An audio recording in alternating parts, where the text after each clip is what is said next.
बिहार में भी जवन 17 गो सीट बाकी रहा बीजेपी के कैंडिडेट के नाम अनाउंस होके से उहो आज अनाउंस हो गई। हम बता दी कि ओहू लिस्ट में जवन बाकी पावर स्टार पवन सिंह के नाम ना आई, यानी फिर पावर स्टार पवन सिंह के टिकट ना मिलल बिहार से भी।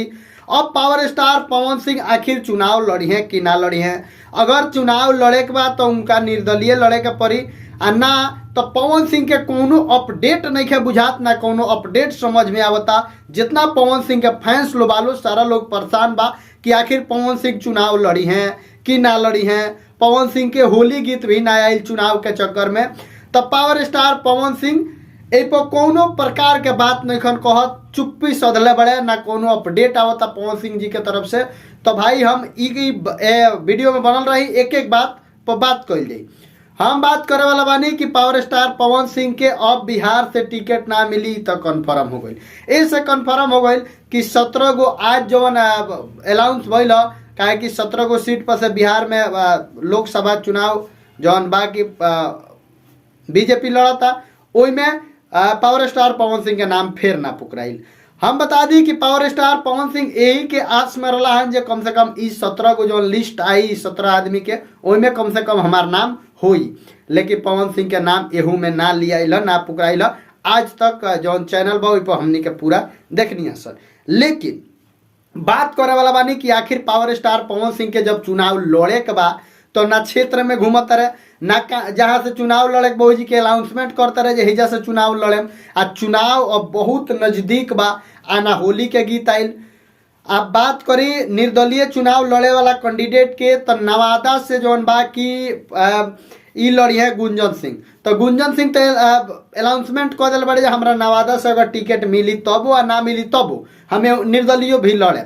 मनीष कश्यप बेतिया, चंपारण, पूर्वी चंपारण, पश्चिमी चंपारण ई क्षेत्र से लड़ी हैं।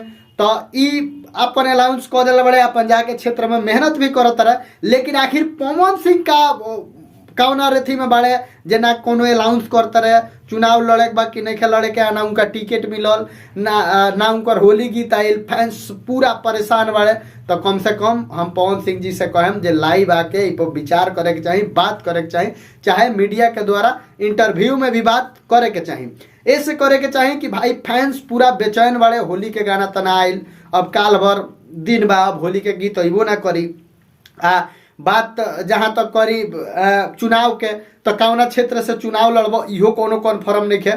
तो पवन सिंह जी से, पवन सिंह जी के पूरा टीम से, बड़ा कुली टीम वालों सारा टीम लो से ही विनती बा कि कम से कम अनाउंसमेंट कर दलो जे हे क्षेत्र से चुनाव लड़म, हे जी से लड़म कि ना लड़म, आकि अब टिकट ना मिलो तो अब ना लड़बलो चुनाव। कम से कम कुछ ना कुछ अपडेट जनता के चाहिए। ऐसे कि जनता जौन बा कि समय बहुत करीब बा, बहुत लगे बा, जनता के थोड़ा सा ई भी चाहिए। तो रउआ सब विनती बा पवन सिंह जी के पूरा टीम से, खासकर पवन भैया से, जे आके लाइव कम से कम बोलल जाओ। बाकी जितना लोग वीडियो देखा था हम लोग से, सारा लोग से ये कहम जब पवन सिंह के गाना ना आई, ऐसे ना आई कि गाना जवन आवे वाला रहा उ आ गई, अब ना आई गाना। पावर स्टार पवन सिंह के अगर चुनाव लड़े के हुई तो निर्दलीय लड़िए, ना लड़े के हुई तो चुनावो ना लड़िए। हमरा तो नहीं बुझा जब चुनाव लड़िए, काहे कि कोनो प्रकार के अपडेट नहीं है। बाकी वीडियो के खूब ज्यादा शेयर करी, चैनल पर नया बानी तो सब्सक्राइब कर ली।